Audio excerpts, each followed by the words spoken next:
So, depende sa exact na ginawa at sinabi, pwede kang mag-file ng criminal complaint for oral defamation and or slander by deed plus civil damages for injury to your dignity. Attorney, nag-post ako ng screenshots ng GC pero lahat ng pangalan at pictures naka-blur. T lang, okay. Siguro yung text lang. No? Walang identifiable details.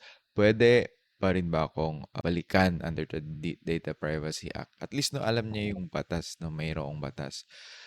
But, okay, kung hindi na talaga ma-identify kung sino yung mga tao sa screenshot, medyo mahina yung case for violation no, laban sa'yo. So, under RA 10173 din, no, ang pinoprotektahan ay yung personal information ng identifiable person. So, kung blurred ang names, walang malinaw na profile picture, walang context clues na maglalantad kung sino talaga yung tao, mahirap mapatunayan na may processing of personal information na identifiable data subject. Pero kung blurred, no? Pero dahil sa caption, context, no?